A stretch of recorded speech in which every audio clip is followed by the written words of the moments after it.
Welcome to Conversations with Dr. Skip Mason, pastor, preacher, historian, author, teacher, librarian, archivist, world traveler, collector, family historian, avid reader, and creator of the popular Vanishing Black Atlanta Facebook page. But a lot of folks who love history. Most importantly, he's our dad who loves his family and who taught us the importance of our history and having important conversations. Join him now for this episode of Conversations with Dr. Skip. Well, good Sunday afternoon, my brothers and my sisters. I greet you in the wonderful name of our Lord and Savior, Jesus Christ. And I trust and pray that you're doing well, that you've had a great week, that you have been able to go out and breathe and take the mask off for a minute, although I am still wearing my mask in some places, even though I'm fully vaccinated, but it is just an extra precaution. I trust that you got the word this morning from some preacher and that you are charged and fired up and ready to run this week's race and see what the end might be. I am just excited today. I'm excited all the time when I do my shows, but today is a very extra special day for me, and I'll tell you why in just a few moments. Let me greet our senior bishop, Bishop Lawrence L. Reddick III and Mrs. Wendy Jones Reddick, the chair of the College of Bishops, Bishop Kenneth Wayne Carter and Mrs. Roselle Carter, and the distinguished College of Bishops and their spouses. Let me greet the chair of the CIT committee, Bishop James B. Walker, Mrs. Dolores Walker, and the co-chair and my bishop, Bishop Thomas Lewis Brown Sr., and Dr. Louise Baker Brown, and always Dr. Teresa Duhart for her tremendous support and help. In 1991, around the end of the year, December, I received a call from the chair of the Department of History at Morehouse College, inviting me to come and to join the faculty at Morehouse as an adjunct professor of history. And I had never taught a class before, history course, but in my confident way, I knew that I could do it. And in the spring of 1992, I appeared in Brawley Hall as a professor of history at Morehouse College. And it was a tenure that would last. My tenure at Morehouse was 17 years, but my tenure as a professor and teacher lasted until 1999. And then I went over to Morris Brown College, my alma mater, to teach history, and ultimately became dean of students as well and vice president of student services. And then I came back to Morehouse in 2003 and was there until 2013. And those years, the combined years, were some of the best years of my life. If you can imagine the gift of being able to go into a classroom of young, ambitious freshmen, because I primarily taught freshman history 111 and 112, which was a required course. And sometimes I would teach 2 courses, 3 courses. One semester I ended up teaching 5 courses because we had increased enrollment. But I had the opportunity to meet some very fine and distinguished young men. I probably imagine I may have taught 600 or 700 young students at Morehouse over the course, many of whom I've had the opportunity to stay in touch with and follow their careers. Some of them may not know that while I was at Morehouse in my early years, I had accepted my call to the ministry. And so I was going through that change in my life. And it just appeared that I seemed to have been drawn to some of the young preachers who had already accepted their call in the class as well. They were part of the class. And so we had a wonderful time. At least I think we did. I enjoyed them. I'll admit sometime I was a bit demanding, but I saw the best in them, and I wanted them to learn everything that they could about the history of the world, and particularly African-American history, and especially their own family history. And all of them were required to do family history projects genealogy projects. They had to take a subject and create something out of that period in the history. And so today is a special day. Some of these young men graduated in 1996. Some came in 91, 92, 93, 94, 95, 96, 97, 98. And so I have today some of my former students, and I'm going to bring them all up right now and get them. You can see how I have not aged, and they have aged. Reverend Dr. Kevin Johnson is on his way home. He might be home now. But these are, let me make sure I have everybody in the room here. Amen. I'm also the engineer. George, you understand this, the technician. See, I don't have a big staff like Dr. Johnson, Kevin Johnson. I'm a one-man show. But listen, my brothers, good afternoon. Welcome. Good afternoon. Good to see you. So first thing I need you to do is take out a sheet of paper and a pencil. You have a pop quiz. Okay. That was my standard. Go walk in my class looking all smug, knowing you have not read a single chapter. You have not found a quote or an article. So we're going to do a pop quiz to see. But I do have a pop quiz, but we're going to get to you later. So we have the Reverend Dr. George Miller. We have Pastor Reverend Yardley Griffin. We have Pastor Reverend Nelson A. Henry. We got Pastor Reverend Dr. Kevin. He used to be Kevin Ray Miles Johnson. I know that. Y'all don't know that, but I do. But we have the Reverend Dr. Kevin R. Johnson. And we have, I'm going to hold Truman for just a moment. We have the Reverend John Payton. And then I have that Memphis gang. I got the Memphis crew. And they were a part of my first class that I ever taught. Yes, so Truman, I can't see everybody, but introduce who you have with you, okay? All right, let me, okay, so this is Truman Hall, class of 95. I think we were your first class. There we go, better picture. Michael Graham also came in, also Samuel Pope, Dr. Pope.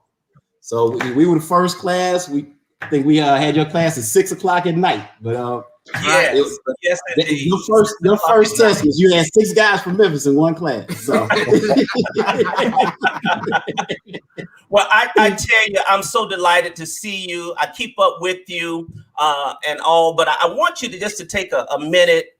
You can't give us a whole story because all of you have done tremendous things, but just tell us a little bit about yourself, where you're from and what you majored in at Morehouse. And what have you been doing since that time? We're going to start with you, George. Praise the Lord. George Miller, class of 2002, originally from Washington, D.C. Grew up in the Metropolitan Baptist Church. Went to Morehouse, got there in 97. Was on an extended program, graduated in 2002. Skip, where you find that picture, man? Take that off there, man. Take that off. Yeah, so I was stay focused, Miller. Stay focused. You did that. I was a business major at Morehouse over there in Wheeler Hall, and after Morehouse, I didn't find the Lord. I didn't confess my call in undergraduate. I was a sinner. At the end, confessed my call right at graduation. Preached my first trial sermon the same day I graduated, May 19th, 2002. After that, I went to Canada School of Theology at Emory University. Pastored in Atlanta for a while, came to Augusta to be the executive pastor at the Tabernacle Baptist Church. Did that for 8 years. I'm now the pastor of the Elim Baptist Church of Augusta, Georgia, and the recently launched Elim Church of Columbia County. I am the husband of one wife and the father of 5 boys. So that's it in a nutshell. Skip and I were also cohorts in our doctoral program together. So we are friends. So I'm glad to be here. Yes, indeed. Thank you so much, Joy. Yardley. Catch us up, man. Give us the brief version of your extended story. Oh man, first of all, I'm grateful to be here. Thank you, Dr. Mason, for allowing me to be on. Let me see. Morehouse, and I was in the class with the preachers of Keyon and Nelson. So them preachers, I was learning from them while we were there. That was the most unsaved class at Morehouse College. Full of preachers. We did our best. I mean, the harvest is plentiful. The harvest is plentiful. Yeah. Keyon started the fellowship with the preachers, and so we got to preach on Friday nights, and so we did all that. But let me see, was there, and then after finishing, I came home and worked with my dad, started pastoring with my dad. Some years later, became pastor in 2011, and then let me see. Work at that point, I was doing music, and pastoring, doing music full time and pastoring, and traveling, doing music. Did a record that made number 9 on the gospel Billboard charts. Did that, and just kept rocking, kept pushing. And my father transitioned to be with the Lord in 2019. So I began pastoring by myself since then, and the Lord's been good. I have one wife, only have one wife. I have 3 amazing girls. See, that's my sin days when I was singing in the world. So I'll see that singing in the world. But I thought that was at church. No, sir. But that's where I was making all my money at. Right. That's where all my money came in at. And so I have a wife, Brandy, and I have 3 amazing girls, Keena, Kylie, and Maila. And I'm a doting girl dad, and I'm grateful. I love my church, and I think they like me pretty good. It's been 10 years, and they haven't gotten rid of me yet. So I think I'm doing pretty good. That's great. That is great. Keyon, catch us up, man. Well, thanks for having me, Dr. Mason. It is a joy and privilege always to be in your company and in the company of such distinguished men. I am Keyon Payton, class of 2001, as Yardley alluded to. Nelson and I are from the Michigan area. I'm born and raised in Pontiac, Michigan. I started preaching at age 14. Morehouse was the only school that I wanted to attend. They told me I couldn't come, and I put it back on the Lord, and he made a way. And so I was able to successfully enter into Morehouse in 1997 and finish in 2001. I went off to do my master's at Princeton, pastored a small church there in Orange, New Jersey for a while. But now I'm back in Pontiac, Michigan, where I've been serving as the lead pastor for my home church where I was born and raised. I've been there now almost 15 years. It will be in July of this year. I am recently divorced, but the father of 2 beautiful girls. So Yardley, I too am a girl dad, and they are truly the joy of my life. I am the immediate past national director for community and outreach for Ebony and Jet magazine. In that capacity, I was able to serve for a few years, and that was truly one of the highlights of my professional career. Currently, I'm in Austin, Texas, as I am the current Social Justice Commission chairperson for the National Baptist Convention of America under the leadership of Dr. Samuel Tolbert. And we are here in Austin for what will be a 3-day board meeting here in Austin. So that's what's new with me these days. But certainly you've been an instrumental part in my life. I know you wrote my letter of recommendation for me to be on the first line of Alpha Phi Alpha Fraternity Incorporated, Alpha Rho.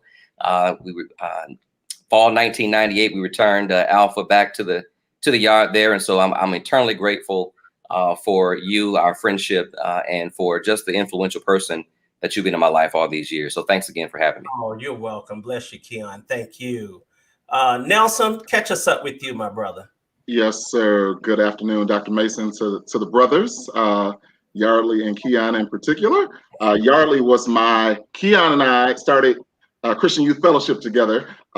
So we've had great preachers come out of there, and one of our great notable musical artists, PJ, Paul Morton, used to play that wooden piano in Danforth Chapel for us every Friday night. But glad to have our 20th year reunion this weekend. I graduated in 2001, top ranking senior in education.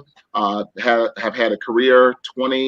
This is school year number 23, I think, for me in education. Currently, I serve as a principal of a middle school. I've done everything, though, in education. I started and pastored a church for 10 years, Faith Central Church. Just decided to dissolve that and transition into pastoral leadership consulting. I don't have to be number one. I'm throwing my talents to be behind the scenes just to help others, but grateful to have had that opportunity.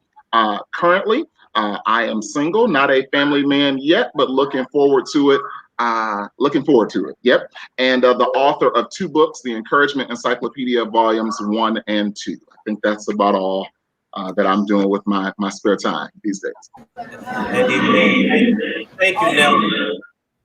I joked with Nelson that he tried to preach his way out of my classes. I had him 2 semesters. In fact, I pastored a small church down in Washington.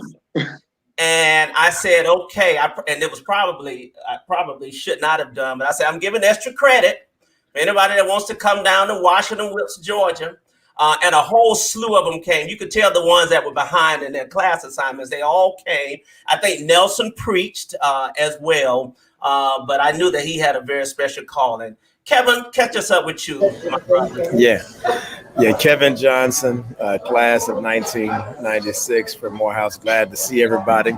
Of course, Dr. Mason, as I know him as Professor Mason, as we all do, has had a big part of shaping and molding me. My wife is nodding her head because she remembers those days there in Atlanta. But Professor Mason, Dr. Mason, Skip, has just been a good brother and helped to really kind of expose me to African-American literature. Really was not familiar with that till going to Morehouse. Kind of like Keyon, have a similar story. Had applied to Morehouse twice. My SAT scores were not where they needed to be, but my home pastor advocated for me, got me admitted into Morehouse, and the rest is history. Went on and graduated Phi Beta Kappa and went to Union and ended up picking up a doctorate from Columbia. Have worked at some very pretty distinguished churches. Worked with Dr. Moss in Cleveland, Ohio at Olivet Institutional Baptist Church. And also had a chance to work at Abyssinian Baptist Church in Harlem with Dr. Calvin Butts. Raphael and I were both there at the same time, along with D. Griffin, another Morehouse brother. And it was just great. And so came here to Philly to pastor, succeed Bill Gray at Bright Hope Baptist Church, and started a new church called Dare to Imagine, which I'm just very thankful to God for that. We have five. It's 5 of us. We have 3 children. Layla, Lena, and our son Miles is a rising junior, and we are very proud of him. He has a 3.9 GPA, and he's a communications major. So the legacy continues, and I'm just glad to be on this Zoom with you all, not Zoom, StreamYard with y'all tonight, just to catch up and also to share some reflections. So thank you so much, Doc. Thank you so much, Kevin. And Kevin's mother, let me see if I can put that picture. Yeah. I shall never forget. She was like one of the first mothers that I met of a student. And I could tell that she was really having some difficulty leaving her son at Morehouse. Yeah. And I shall never forget, she turned to me and she said, "Please take care of my son." And I said, "I'll do that. Your son is going to be just fine." Kevin was the nicest young man I had ever met in my life. I mean, just you know, he wasn't like George Miller who got into stuff, you know. I'm just kidding, George. But no, Kevin, I mean, I said, God, where did he come from? But he came from Texas, okay? Yep. So he wasn't like that Memphis crew that I'm about to bring up right now, you know, worldly and into everything. But I remember his mother. Well, speaking of the Memphis crew, let me bring my first students up so we can hear from them. I'm gonna put them on full screen. But Truman, Mike, and Sam, just give us a little bit about what you've been doing since you graduated from Morehouse. Good evening, everyone. Thank you for inviting me again. I appreciate the opportunity. I'm here again, Truman Hall, class of '95, along with Dr. Samuel Pope, and Michael Graham. I tell you what, as far as what we've been up to, well, we're here working. Let me go ahead and start off. I'll start off with Mike. Okay. Well, it's good to see y'all. We grew up with Professor Mason. He met us. We were fresh out of high school from Memphis, Tennessee. And we talked about that today. Thank God for our parents who knew that we needed to go to Morehouse, right? We had not matured. None of us had. But Morehouse grew us up. Yeah, there we go. Yeah, that's You found archive pictures. You found it. So we grew up being from the South and coming to Morehouse and being exposed to different backgrounds, African-American brothers from different cities. We probably all we knew was as far as Atlanta at the time, and but your class shaped us. We had to study together, so we wouldn't be sent home, lose our scholarships. But we grew up, we matured, we're successful brothers, we have doctors, lawyers, pastors, business leaders, but we look back at that experience because that was the time that molded us, and we matured. So, we're just glad, I see Kevin over there and, he remembers us and, we grew up. And so we really appreciate you.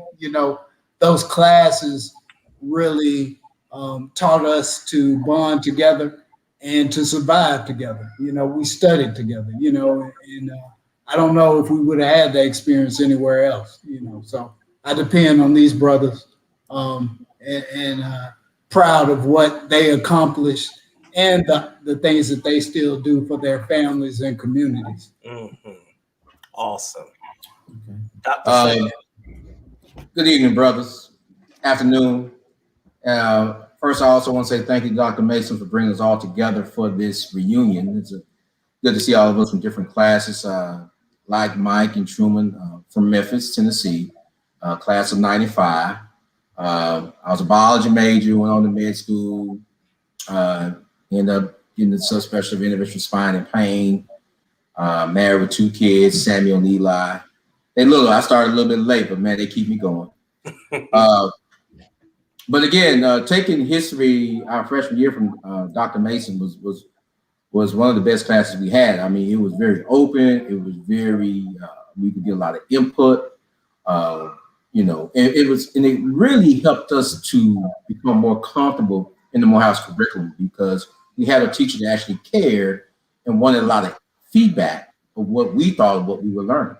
And yeah, he did get those pop quizzes and he did make sure we read it. But that helped us because, you're taking the class at 6 o'clock in the evening. We're saying like, okay, well, we got to go. They really want to be there too. but when we found out it was serious business. But that helped us, let us know that at any time of the day or night or whatever your time is, you take it all serious and you mature. You become, like you say, you transition from a young man to a true man. And that's what Dr. Mason helped us to do. And we just used not only those life lessons we learned in that class to help us to prevail and become very successful in the things that we do today. So we that's why when Truman calls and says, I said, yeah, I got time to talk to Dr. Mason, see Professor Mason. It's been a long time. I think I got the gray hair to him that. But it's always a pleasure to see everybody. It's always a pleasure to see everybody, especially Dr. Mason. We thank you. Thank you, my brother. You too. You as well. So Truman, you were my. I only had a few CMEs. I think Sam, you're CME, right? CME, yeah, I'm CME too. So let me ask the brothers here. What do you know about the CME Church? Did you know anything about the CME Church when you were in college? you know, and that's your pop quiz question. What did you know about the CME Church? Well, let me say this. The only thing I knew about a CME Church was that my home church, we shared a CME Church. That's all I knew. Is that until we obtained our own facility, that we shared, that there's a CME Church here in Sacramento, California, that availed their church to us to share their church for 11 years. And that's all. I didn't know anything else. I didn't know if y'all was saved. I didn't know anything. I just knew that they Wait just a minute. Wait just a second. My dad brought their church on Sundays from 12 to 4. That's all I knew. So wow. Did any of you? All I knew is that the C stood for Colored Methodist Episcopal, and I said to myself, "Who wants to be called colored?" That's what I knew. But the more I learned about the history of CMEs, it's just profound.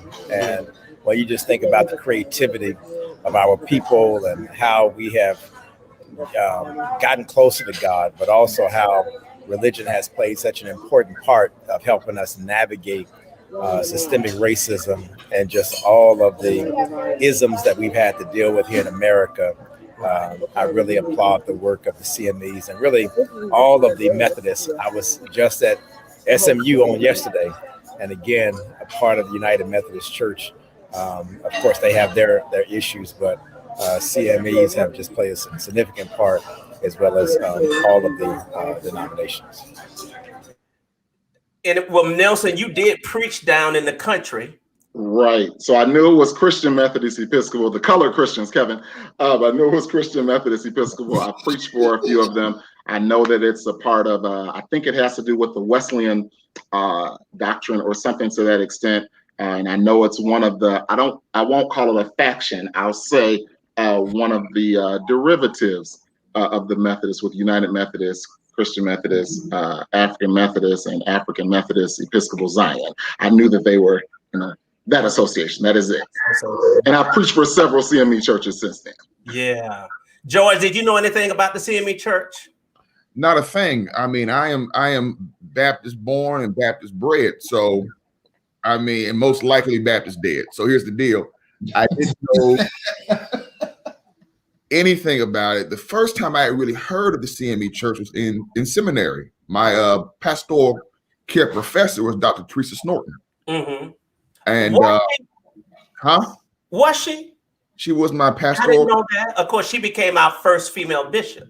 Absolutely. So that was the first time I had really gotten exposed to it.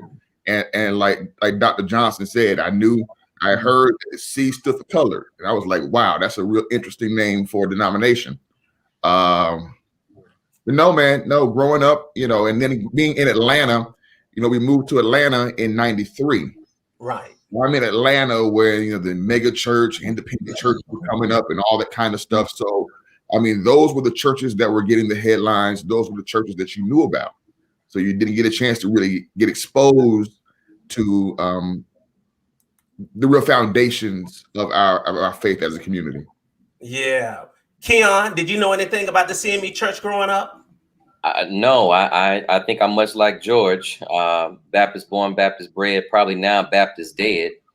But coming to Morehouse, I didn't know not one thing about the CME Church. As a matter of fact, I don't even know, Skip, if we have CME churches in Michigan. At least I'm not familiar. Oh, yeah, we have them in Michigan. Yeah. Okay, I'm not familiar with any CME churches in Michigan. And so when I came to Atlanta, the only knowledge that I had of the denomination was your affiliation with it. And of course, with the consummate, historian that you are, I was able to learn much about the CME Church and a lot of what Kevin described.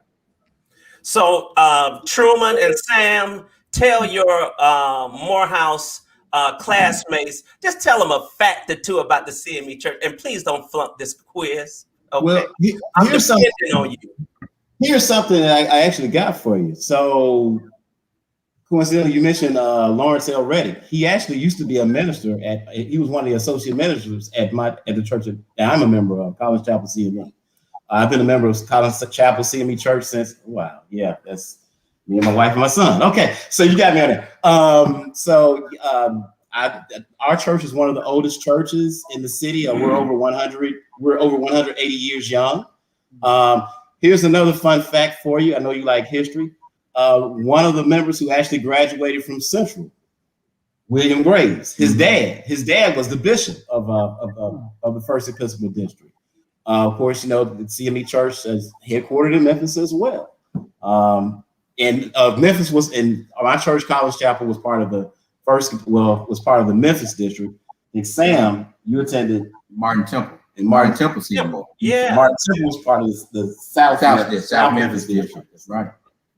So, I said, I'm impressed. I'm just totally impressed. Yeah, I mean, I grew up in CME Church. My grandfather was a CME minister, P.E. Brooks, and he was at Mount Olive here in Memphis, which is also very one of the older churches here in Memphis. And my mother and all my aunts and all of us, we grew up in the CME Church. Now, my father, believe it or not, is Baptist, but it never caused any problems. Sometimes we go to church with him, sometimes we go to church with my mom, but most of the time we went CME. And I grew up in Martin Temple CME Church. My mom played the piano and organ for many years. That's what I heard. Yeah. Yeah, that was my mom before she passed away. She passed away in 2017. Okay.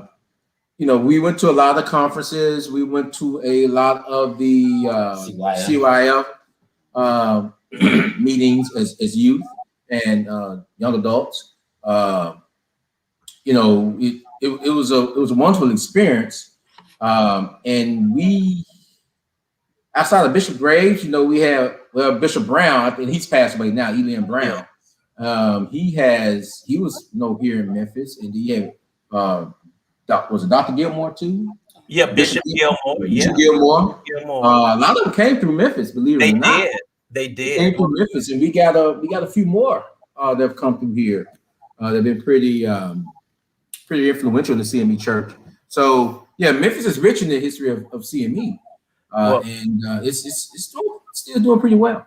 Well, I am impressed. I really am, and I'm glad to have you all on. So today was Morehouse's commencement. Yeah, they had a double commencement for the class of 2020 and 2021, and you know, everything at Morehouse is always just over and beyond, extra big, you know, the drums and the fanfare, Dr. Ann Watts and all of her dramatic, you know, all of that, you know.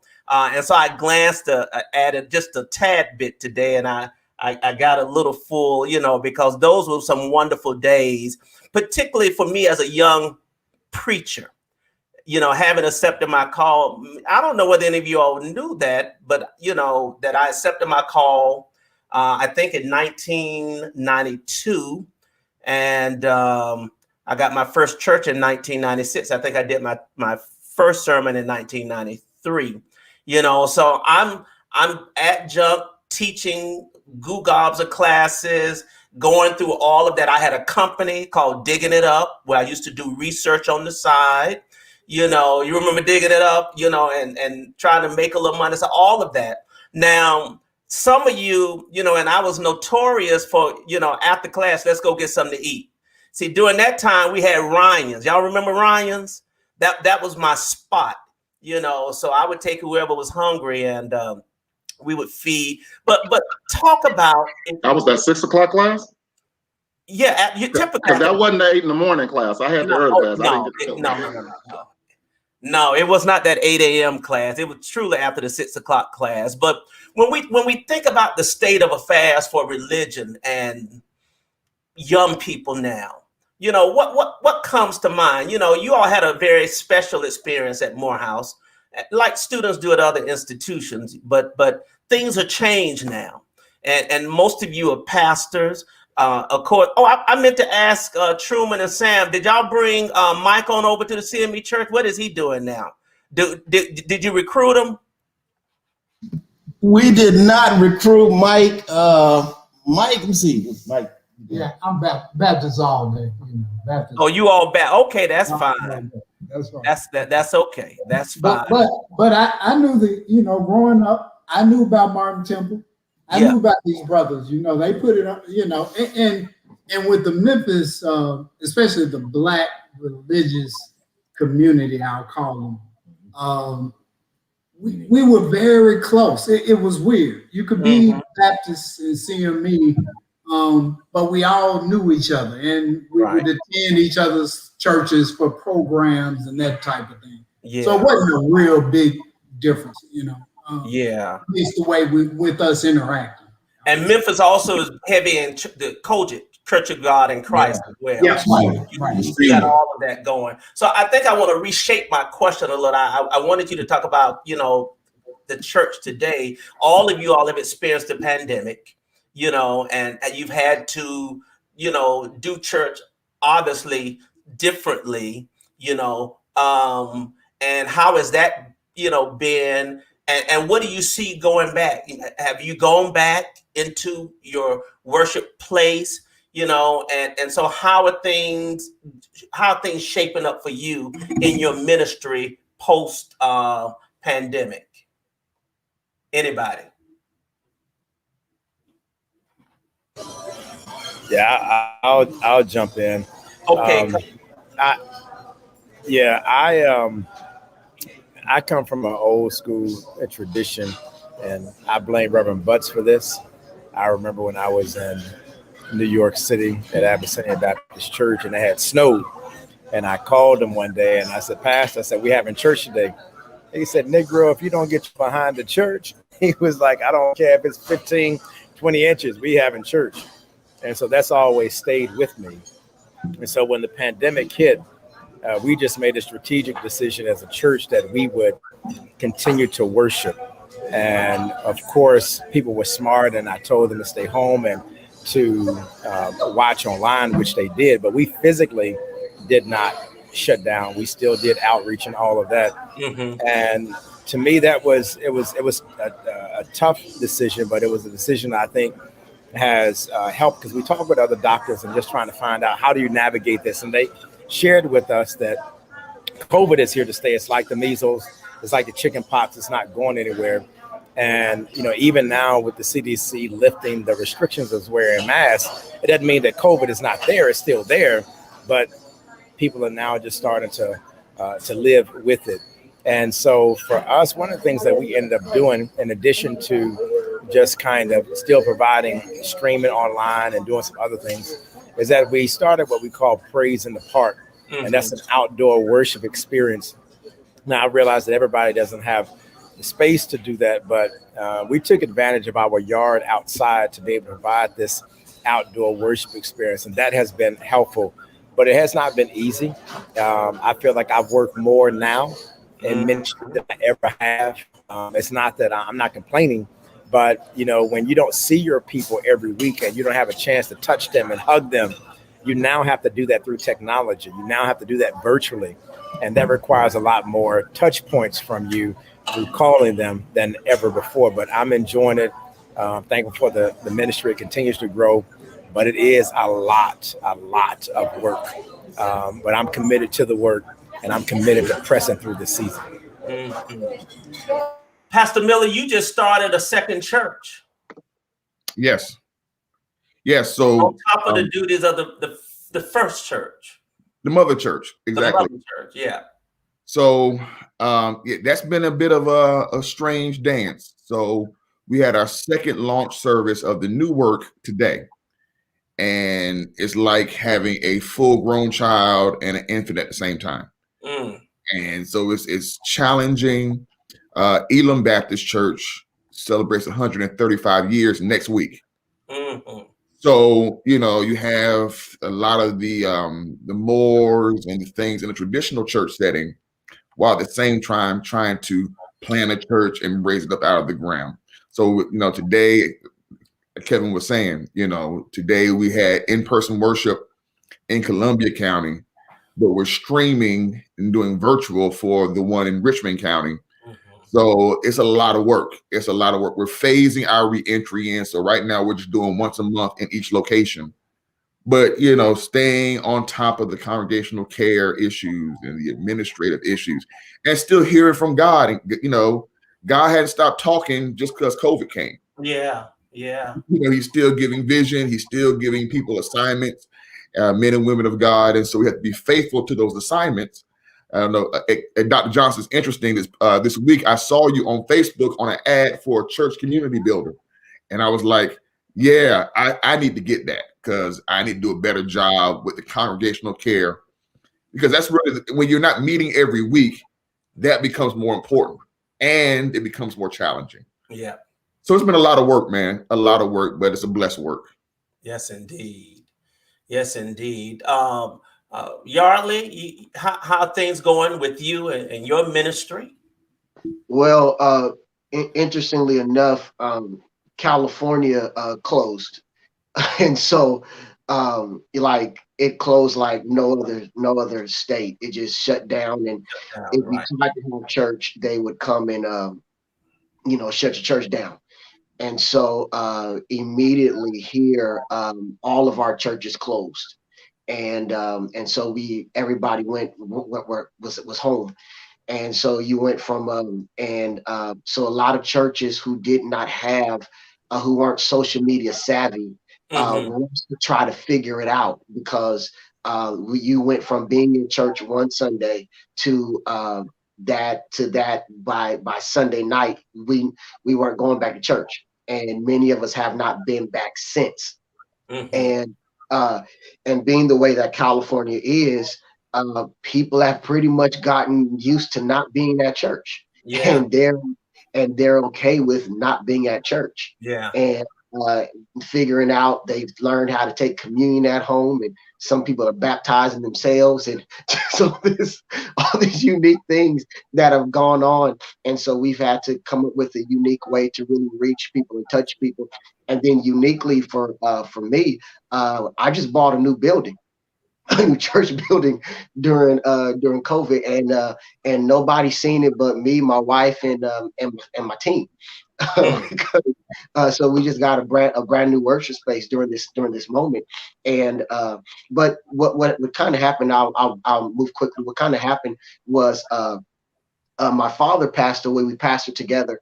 My father passed away in 2019, and so we kind of put our church on a break where all we had was church on Sunday, because we had pastored together for my father pastored the church for 40 years. And I came in the last 10 with the pastor with him. And then he passed away suddenly. And so I put the church on a break. And then we kind of relaunched in January, and in March, everything closed up. and so we went into just a quiet phase. And so we've had to Zoom. I do 5 to 6 Zoom meetings every single week. And do like Pastor Kevin and Pastor George said, doing things that very uniquely. And I'm pastoring harder now, and I'm teaching and preaching more and harder now than I did. I would take at least one Sunday a month off, but now every Bible study, I was out of town, and I'm on Zooms, and I'm gonna take my wife and my babies on vacation, and for a little quick vacation, and I'm on Zoom teaching 3 Bible studies on Wednesday, just trying to keep in touch with people and trying to stay on top of them, because I'm studying more, because now it's just me. Ain't there's nothing to cover me. There's no extra music to cover me. Doing music and being a musician myself, there's no music to cover me, and so there's no choir. It's just me. And so I'm studying more, and I have to be that much more focused, even with that, and even being much more creative. And so we started what I call in-home worship. And so we have in-home worship every first and third Sundays. We bring a few people into my home, and I have in my family room, and I do it there in my home. My musician comes, and then I've started doing in-home worship sessions where I record worship sessions in my house. And I actually do it for my church, and I send it to my church members so they can have like worship concerts in their house. I put some on Facebook on the different networks, but it's literally for my church. And I've done like 10 of them with my musicians and my team, and just send them to send them out, because now I literally have church for 30 minutes because it's just me, and it's that much more focused. And so it's been a real dance, and I'll close by saying this. I miss my daddy so much, but he wouldn't have made it through this pandemic, and our church would have disbanded because he did not know how not to have church. He didn't know because they, unlike other places, California, we went to church, they would shut us down, and he didn't know how to do that. And so it's been a gift and a curse at the same time. So I thank God for but it's been such a dance. Yeah. But we still here, we're kicking it, and actually we've grown during the pandemic. Our church has grown. It's weird. What a blessing. Keyon, how have you been coping? You and Nelson, you Michigan boys, how have y'all been coping in terms of worship? Unmute yourself. It's been difficult, as most of the pastors have already shared. What's interesting in my experience, in 2019, I started my doctoral program at Garrett, and there's a book called Canoeing the Mountains by Todd Bolsinker that just talked about how the landscape of church as we know it has changed, and how we as pastoral leaders will have to have a greater sense of adaptability with the changes that have occurred in the landscape. That challenged me in the sense that the church that I pastor, I was born and raised in. When I became the pastor in 2006, my predecessor was there for 50 years. It was primarily an older congregation, still today an aging older congregation. And so we had our challenges with parishioners who were still stuck in doing ministry as it had been done 50 years prior to my getting there. And so just talking about doing ministry differently. And it's interesting that we're all here having this conversation because Kevin was actually one of the last persons to preach in my pulpit prior to the pandemic. He had come to Pontiac and preached for me. And the message he preached was that the church or the ministry, that the house that is the latter will be greater than the former, out of Isaiah. Wow. And so one of the things that I intentionally did, unlike many other pastors, I made the decision not to engage in primary social media platforms. Okay. Instead, I invited my congregation into a Zoom platform, and that enabled us for about a year through Sunday school using Zoom, but also the Sunday morning conversation to have more of these types of intimate conversations that we're having, even though we didn't stream it live, in Facebook and all those things. Right. What it has done is it is given me the opportunity to share with my parishioners about reimagining church. I think that God is calling for us to get outside of the building. Many churches have displayed these signs. The church has left the building. Well, the church should have been left the building. Yeah. And the fact is, we haven't been in the community doing what we should be doing in the community. And so the pandemic afforded us the opportunity to reimagine and think about how to be more engaging in our local community that is filled with a number of challenges. And so we recently started back the first Sunday in May. We did an outdoor service. Last Sunday, we were back in the building. Today, I wasn't there. I was traveling here to Austin. But our numbers are significantly down, I think, to the point that Yardley articulated. Many people have gotten used to not being in church. That's actually an outreach ministry that we do in the community. Something called Shade Tree Bible Class, a picture that is now being displayed. But I've been kind of in this vein for a while. But I've been in a church that's just need to be in the building, and that's what their perception of what church and ministry is. And so the pandemic for me has not only challenged, it's encouraged me, because I think it's forced us to kind of have the hard conversations about what's necessary in reimagining church. Because no matter, even though this ban has been lifted with the mask, et cetera, as Kevin articulated, the virus is here.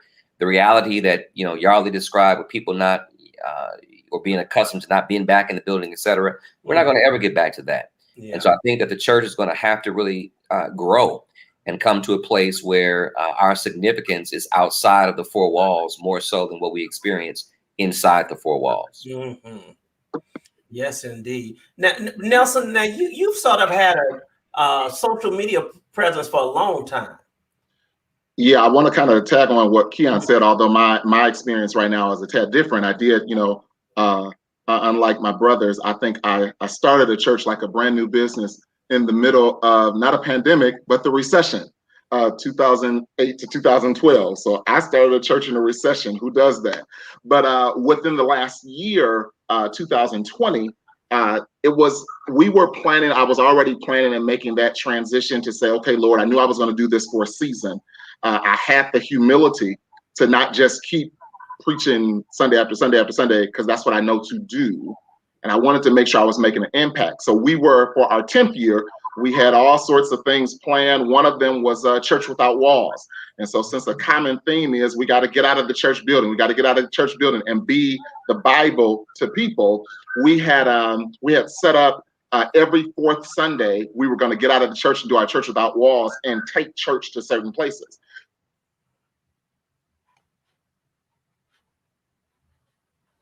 Okay, did I lose him? Okay, well, he may be called. Nelson, did I lose you? Okay, can you all hear me? You're good, man. Oh, very good, very good. Nelson is just caught up in the Holy Spirit right now, and he won't let go. So he'll be back shortly. But while he is in Detroit, there he is. Okay. Well, at any rate, while he is in that, let me play this. You got a word in you. You've got a word in you. That's why you can't die, because you have a word in you. That's why you keep believing, because you have a word in you. You have the word in you. That's why all these curses that come against you won't work. That's why no weapon that is formed against you is prospering, because you have a word in you. And the Bible says that God will watch over his word to perform it. God will go to blows for you. You don't hear me, because he's put a word in you.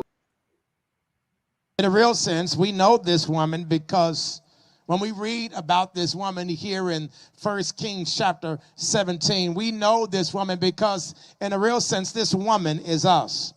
Yes, when we see her challenges, we see ourselves. When we see her struggles, we see our own struggles. When we see her challenges, we are reminded of our own challenges. When we see her pain, we see our own pain. When we see her difficulties, we see our own difficulties. And when we hear her story, we hear even our own story. They tell them the situation. One says, the living one is my baby. The other says, no, the living one is my baby. The dead baby is your baby. So Solomon says, what shall I do? One says, the living child belongs to her. And the other says, the living child belongs to her. I got an idea. I know how we can settle this situation. Solomon says, let's do this. Let's take a sword out. And let's slice, amen, the living baby in two. It's kind of like church is over here, politics is over here. But if you're going to change the world, you got to get involved in politics. Absolutely. What are you hearing as a pastor? I mean, what are you hearing from God? Because I really want people who really want to be change agents to really consider what that means. I mean, what is God saying? What is this tug on your life that being in the pulpit is not the full dimension of your ministry? Well, for me, pastoring and politics are very similar in that on the pastoring side is really providing a platform and a pathway for people to find themselves and have a spiritual connection with God where they can live out their dreams and aspirations. Well, on the physical side of that, you cannot live out your dreams and aspirations when there are real roadblocks and obstacles that are in that pathway which prohibit you from being able to have access to the freedom and liberty that we say on the spiritual side is present where the Spirit of the Lord is present, right? And so for me, having pastored for a number of years, I see people coming to church all the time looking for spiritual affirmation and liberation. But as soon as the benediction is over, they go back to real hard, harsh realities that prevent them from living out that life that spiritually they sense God is calling them to. Y'all sound like preachers. I tell you the truth. My goodness, my goodness. And Yardley, I tried to download his songs, but they all copyrighted, and I don't want Facebook to shut me down and YouTube. So he gonna sing us a note on the way out, you know. So if they shut me down, at least it's his singing that they're shutting me down. So listen, Truman and Sam and Mike, you all are on the other end of preaching. Okay, during the pandemic, you've heard from these preachers, but just tell us for a moment, and we got about 3 minutes left, but just quickly tell us what this has been like, and have you been spiritually, well, I don't want you to answer that, because I don't want you to indict your preacher or your pastor, but how has it been for you during this pandemic? Okay, I don't know. I'll say for me at our church, and I go to New Direction in Collierville, Apostle Stacy Spencer, if you know him, and a lot. And I knew he took it on the chin, you know, with, you know, definitely in Memphis, we weren't going anywhere, especially the Black community. So he went virtual, and his team really did a good job. I'll say for me personally, I was in tune for him, but it's funny. I start attending old pastor and watching him that I used to attend when I was in New Orleans, and then looked at an old classmate. So I'll say for me personally and my family, man, we were getting 3 or 4 sermons each week, you know. Attending. That's what a lot of people are doing. They are looking at multiple sermons and teachings and all of that. Quickly, Truman and Sam, just kind of, thank you, Sam. Mike, thank you. Truman? Yeah, Sam, it's just me after Sam had a dinner engagement. But okay. Yeah, for me, I would say that, well, for, you know, being a member of College Chapel is always, I've always been what's known as a commuter, excuse me, if you will. My home church was never nearby. As a child, our church is downtown, so we drove. My mom, she also played the piano. We drove, you know, she drove maybe 20 minutes to church. Now where I live now, I'm still going to the same church. I'm even further, so I'm actually passing several mega churches as I'm going to College Chapel CME. Now these churches, of course, these mega churches, they were probably already set up as far as from a using the internet, using the World Wide Web. We were not. But you know, because we are of our youth that we had in the church, they were able to kind of put things together as far as helping us move forward. As you are aware, as far as the CME church, especially in this area, it's a more mature crowd, if you will. So you know, one of the biggest things that I've had to deal with is, as far as especially with the pandemic, is just, you know, change. Like you know, things that we didn't even think that were. So like funerals, for example, you know, we weren't able to go in a large group as far as celebrating people. One of our fellow classmates passed last year, Reverend Echo Nix. I'm sure some of y'all know the name if I say that name. Good brother. You know, had an accident, died on the expressway. He had a funeral. You know, I wasn't able to go down to Alabama as far as the funeral was concerned. And same as far as other situations, but you know, we're just trying to just cope and again moving forward, just and I guess with technology, just kind of inputting technology in the church as far as helping us as far as moving forward, especially with the CMEs. Well, I tell you, you all, I'm so proud of you tremendously. It's amazing that some 25 years or so has passed since we were together as student and teacher, and you have done tremendously well. You've grown up, you matured, you've experienced all those things that we experience, life and death and trials, triumphs, etc. You've stepped out on faith. You dared to imagine, and God has just tremendously blessed you. You are authors, distinguished pontificators and preachers of the gospel. marriage and divorce and kids and college tuition and all that, all the stuff of the real world now, of course, is yours. But yet your faith sustains you. And I could not be more happier. I said I wanted to do this particular show for quite a while, just to catch up with you, to lay eyes on you face to face, and to pray God's continued blessings to each of you, as you continue on in your journey, and that you have come to understand that you only get one life, and that life is to be lived. And so live your absolute, best life, and be in touch with yourself, and your ancestors are rooting for you and wishing you got a solid education. You had some very caring professors that really expected the best of you, and all of you all have delivered. So you have honored me today. And I know that's the worst thing you do is try to pull some preachers or pastors together on a Sunday.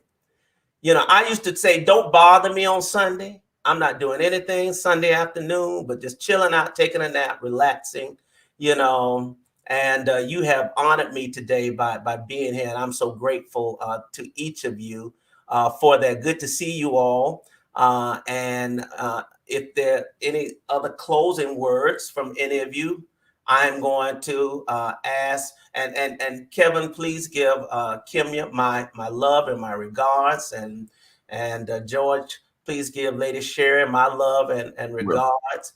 Yardley, I've not had the chance to meet your wife yet, but please give her my regards as well, and Keyon and those beautiful babies. And Truman, you have a son, right? I do. I actually started off late as well too. I have a 5-year-old. He's Truman the third. He'll be 6 actually in August. Don't worry about it. They'll have a nurse to push you in your wheelchair at his graduation from Morehouse College. There's always hope. Nelson, don't worry about it, my brother. It's all good. It is all good. Yardley, I'm going to ask you if you would just share something with us as we close out, because I tried to download something and was not able to get it to download. So just share something appropriate. Jonathan Wilkins could not be here. He was scheduled to be here as well. But if you would, Yardley, share something. Brothers, God bless you. Love you. Be blessed. Take care of yourself. And we'll see you soon. Yardley. Thank you, sir. Thank you, brothers. I really appreciate this call, being on here with you all. It's been a tremendous blessing and my honor and privilege to be on here. Real quick. In the presence of the Lord, there is power. In the presence of the Lord, there's liberty. We lift our hands outstretched to our strong tower. In the presence of the Lord, there is peace. Because he is God alone, and he reigns on the throne. He's the Lord of all creation, and no one else compares to who God is, because God is powerful. That's all I want to give, because I got allergies. I'm in California. I can't breathe, y'all. Thank you, Dr. Mason. Thank you, brothers. It's been my pleasure, my privilege, and my honor to share with you all today. Love y'all so much. God bless you. Peace.